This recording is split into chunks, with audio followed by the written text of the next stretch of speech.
Hello, friends. Welcome back again to Earth Now. Myself, your host, Azara Anna, where once again I will be sharing stories about people taking action to create a better world in whatever form they are. Whether it's in their own personal house, family, the world, it doesn't matter. Just start to take a step. And I'm going to start with a question that was sent to me by one of our listeners. And again, I so appreciate all the people that contact me and ask me questions, and I will try to answer as many questions as I can as we go forward with shows.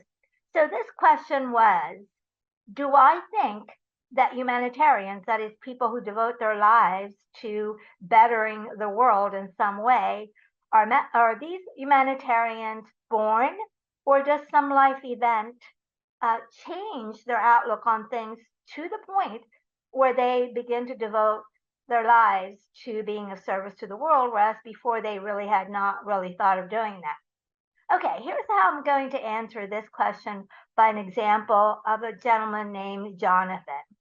Jonathan was a happy-go-lucky young child, grew up in a nice American family, and his big dream was to be a surfer. He wanted to be a professional surfer. He loved the ocean. He loved swimming and surfing, and just devoted a lot of his time to becoming a better surfer. By age 17, he actually had achieved his dream of surfing, chasing the big waves, being contracted by a touring company where they paid him a lot of money, and corporations also paid him a lot of money to advertise swimwear, sunglasses, the usual swim and surfing gear. So for a few years, Jonathan thought, oh my God, I've made it. I'm living my dream. What could be better?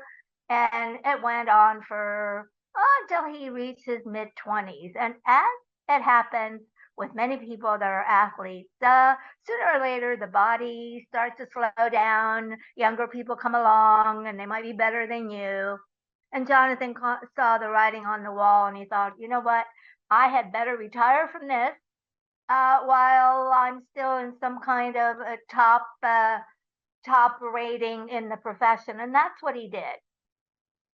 Unfortunately, like too many people that withdraw from the limelight, he fell into depression. And in order to deal with his depression, he started with alcohol and then went on to drugs. His marriage fell apart.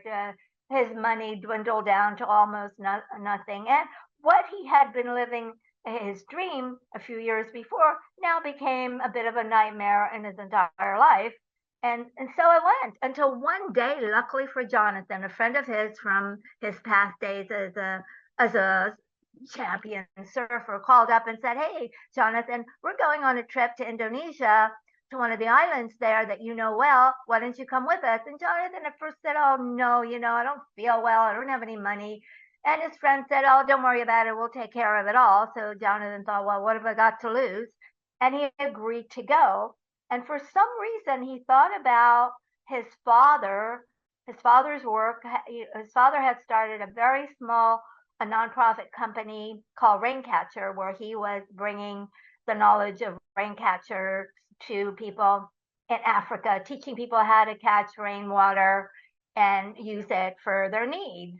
And the father had access to some filters. And Jonathan, again, he doesn't know why he even bothered to think about it. He thought, oh, I'll just take 10 of these filters with me. So off he goes to Indonesia. They're staying at a great hotel, having a great time for a few days.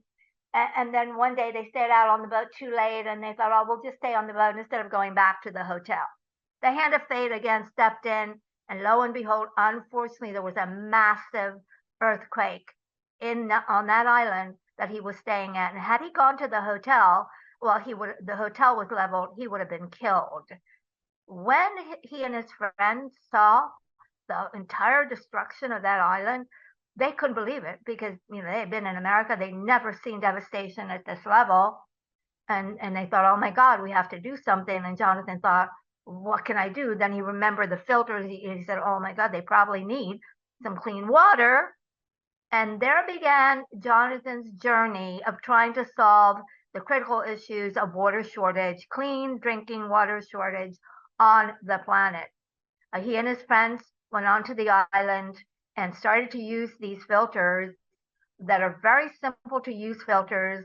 They have what's called, they're based on actual kidney dialysis technology of having many fibers inside a round ball, a handheld filter that doesn't need any batteries, no wires of anything. It's just very easy to carry, but it filters out all the contaminants in the water. So this is what he did, went onto the island, and the medical people were having a hard time finding any clean water. So Jonathan immediately and his friends immediately went to work putting these clean water filters into whatever they could find, whatever container they could find, filled it with about 5 gallons of water, and just simply dip the filter onto the water. And no matter how contaminated the water was, it came up as clean drinking water, making it available to the medical personnel, who then were able to, at the very least, clean the wounds of hundreds and hundreds of thousands and thousands of people that had been hurt, the ones that were still alive. And the spark again went on in Jonathan's mind, and he said, I now know what to do with my life. Jonathan, you feel sorry for yourself?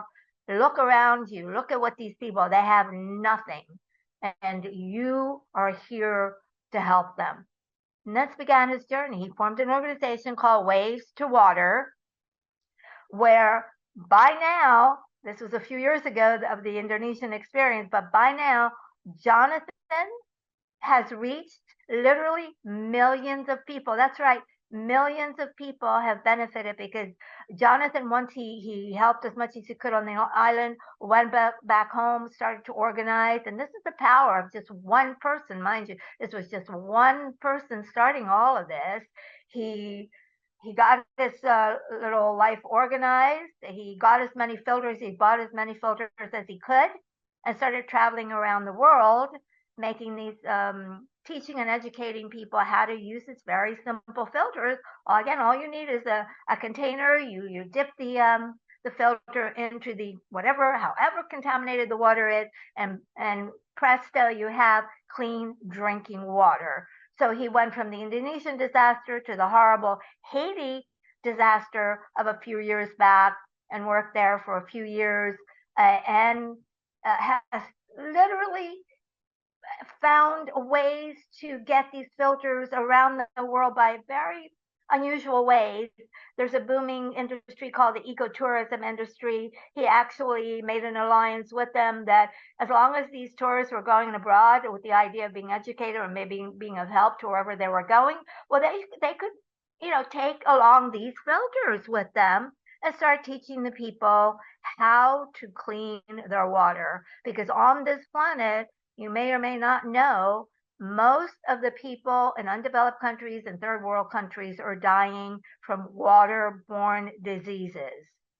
Absolutely. Cholera, the outbreaks of cholera that kill so many people, waterborne, and so many other, it's a long list of diseases. So anybody that can help deliver clean drinking water wherever they are is absolutely doing the best that they could for planet Earth. This is a great story about Jonathan. You could find his organization, Waste to Water, water.com. He started this whole movement and started the Water Day. Every year there's a Water Day where a lot of corporations chip in money, PayPal, etc. And their goal is that in that one day, they're going to help deliver filters to literally hundreds of thousands of people. Great story. Can't say enough. And that is how one humanitarian is made. One person's story, had no clue that this is what he was going to end up doing, but he now loves what he's doing, and he wants to make the notion of humanitarianism fun, because he's saying to the kids that he educated, look, I get to travel around the world. I get to help a lot of people. I'm not stuck in some office. Why don't you join me in this adventure? I love it. All right. Kudos to Jonathan. Here's another story based on another question that's very often asked of me. People say, Azara, what can I do? I'm just a housewife, or I'm just this, or I'm just that. I'm an office worker, a computer tech. What can I possibly do? The problems seem to be so massive. How can I possibly make a difference? And my reply for a while now has been start with the clothes on your back. And I always get a very puzzled look in return. And they say, "You mean I should give the clothes on my back to someone that really needs it?" I said, "No, I mean, you could do that. But what I'm saying is, have you ever thought about the cost of the clothes on your back, the cost to you, to your health, to the planet? Have you ever thought anything like that beyond just, okay, it's a nice piece of clothing, or it's fashionable, or you got a good deal?" And of course, the response most often is no, they've never thought of anything like that. They're just following whatever the trend is. And the trend right now, and for a long time, it's been fast fashion and what I call toxic fashion. Toxic to you, toxic to the world. Most people have no idea what a massive industry it is and what massive numbers of sweatshops are out there supporting the fast fashion industry. One out of every six people on planet Earth, that's right, one out of six people on planet Earth is some way, somehow involved in the entire fashion industry. Imagine that. One out of every six. Six. I couldn't believe that number when I first saw it. I researched it, and sure enough, it's true. And while one out of every six is working, it's only a few that are making billions upon billions of dollars off the sweat of mostly women and children in these very toxic sweatshops to churn out the endless, fixation of fashion that developed countries have and consumer countries like America have. And it's mostly women and children working in these sweatshops. Uh, it's a $3 trillion industry at this point and growing.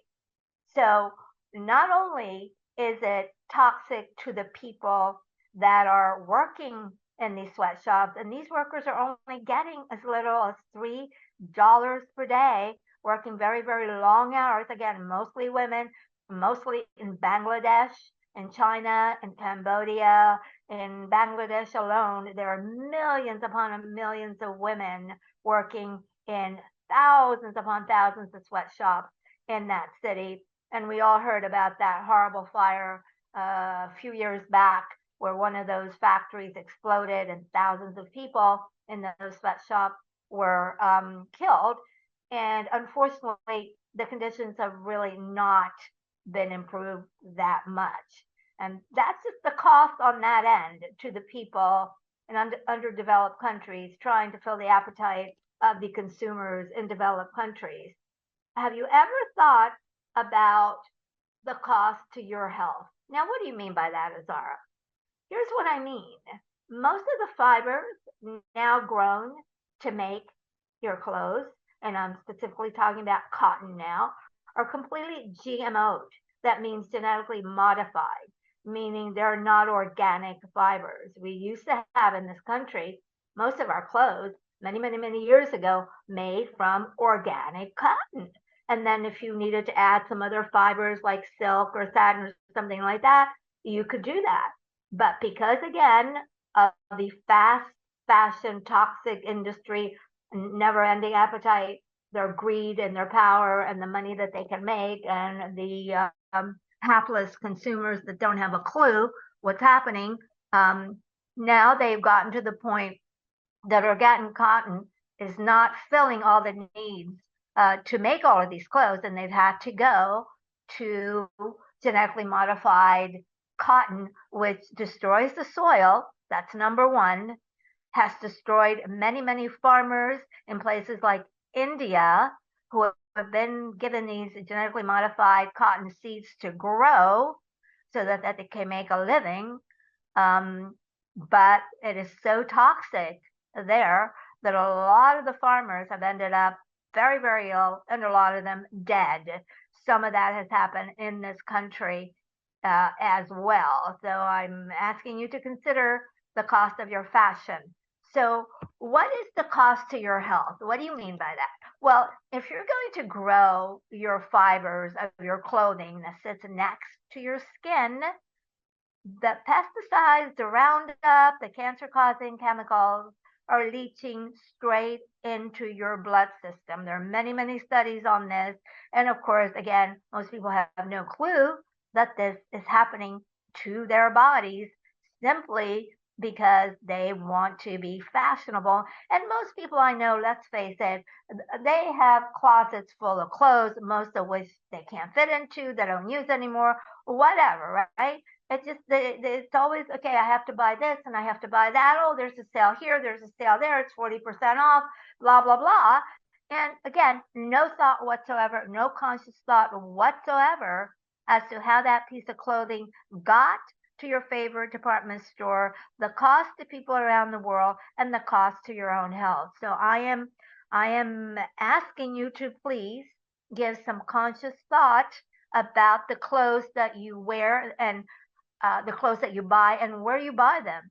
And now, because so many people have gotten so ill because of the toxic fashions, there is a movement not only in this country but throughout Europe and other places as well of conscious fashion designers and conscious fashion houses that are selling what's called fair trade fashion, meaning that those fashions are not made from cotton, genetically modified kind of fibers that are causing harm to everybody, the soil, the atmosphere, and the people wearing the clothing. I know in this country, Patagonia, that's Patagonia clothing company, is one fair trade clothing company that I would advise people to look into. And if you need, for whatever reason, to add more clothes to your closet, please consider a company like Patagonia. There's probably more out there that you can research. But again, please, please do yourself a big favor and the world a big favor and start paying attention to the clothes on your back. All right. So here's my next story. My next story has to do with zero waste. A lot of talk about climate change, a lot of talk about sustainability, a lot of talk about being a zero waste person, a zero waste town, a zero waste nation, etc.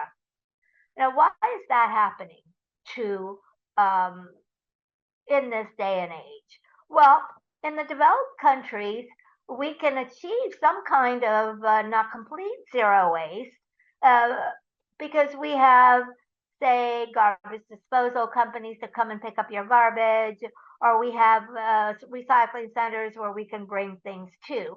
In the underdeveloped world where no such thing exists, and if you traveled widely like I have, you will not see, the garbage trucks rolling into neighborhoods or cities and picking up trash. So people in these places, especially in the rural areas everywhere, have been doing what with their trash? They've been burning their trash. And now, whereas decades before, that would have been no problem because, they were mostly burning twigs and leaves and just very simple materials that were not causing much harm to the atmosphere. These days, however, with the encroaching corporations coming into their lands and not really picking up the garbage that they leave behind, these people are forced to burn um, trash that's made up of toxic materials, plastics, and everything. So 40% of the world's pollution right now, believe it or not, is caused by the burning of trash in open air in underdeveloped countries, causing massive pollution, massive health problems, and massive levels of emphysema, lung diseases, cancers, allergies, you name it. I have a personal story to tell about a friend of mine who was invited to go to China, to a smaller city, but a developed city in China, but still there. People were burning trash outside, and everybody was wearing masks. It didn't matter if there was a virus or not. Everybody was just accustomed to wearing masks because they could not breathe the air. And my friend, after about a week, started to develop a horrible cough. And she thought, oh my God, I can't stay here. I'm going to get deathly ill. And sure enough, she had no choice because she virtually could not breathe, nor could she see even about 10 feet in front of her because of all the pollutants and the smoke in the air, and came back to America.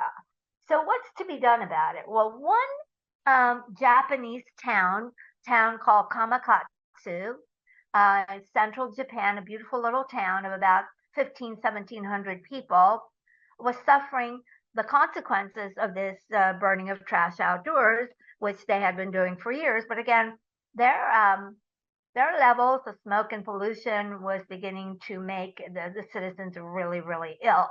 So they thought, oh, if we don't do something, we're all going to end up dead. So they started to develop this zero waste policy. And they decided that every single piece of trash or whatever they were using during the day, they were going to have to find a way to recycle that. Now imagine in your own life, if every piece, whatever it is that you're using during that day, you have no garbage cans, you have no waste disposal, you have no garbage companies coming in to pick it up. You're going to have to find a way to somehow recycle every little bit that you use. So these people just developed a system where they had 34 different types of things that they were using during the day that they needed to dispose of, whether it was a plastic bottle that had some paper wrapping around it. So that meant that they would have first to take off the paper wrapping around the bottle, then dispose the bottle in one container, the paper wrapper in another container, and so on and so forth, so that if that's very, very difficult to do because it's time consuming. But if it's a question and a choice between that and perhaps dying of some lung disease from all the smoke of the trash burning, you're going to make the effort to do that. So in a few months, they all got accustomed to living their lives that way, where they had about 34 containers. Each house had about 34 containers, and they were separating all their trash into 34 containers. And the ones that they couldn't at all recycle, which was a small quantity, went to a nearby landfill that was easily managed and not, burning it and putting the pollutants out in the air. Literally, this town now has become the model of how other towns and cities across the planet can deal with this hideous issue of trash burning. Again, that's the town of Kamakatsu, where all the people there, literally in my eyes, are Earth Now heroes and humanitarians, because they took a terrible situation that was sickening their people, and now have turned that town into a model town. And even some of the things that they're reusing, they're finding a way of putting them to use by recycling them into newer fabrics. They now have developed a factory that is employing the people. Really an amazing, amazing system of going from one end of the terrible issue of trash burning into a whole other eco-village, ecosystem, sustainable, and a working model for all to follow. Kudos to that town of Japan. Not a surprise to me that it would happen in Japan. I've been to Japan, I've been to Tokyo, and I know how very well organized people there are and the commitment they have to keeping their city and places clean. Kudos again to Kamakatsu in Japan. All right, friends, I hope you got some inspiration and education from those stories. That's always my my goal here is to provide some interesting stories that you may not find elsewhere, and to be inspired by them. Because again, it only takes one person and one small effort. As I said, if you can just start with the clothes off your back, you're doing a tremendous favor to yourself and the planet. All right. Uh, Once again, I leave you with these words. Go out and be an Earth Now hero. Take some kind of action to better your world. Bye for now.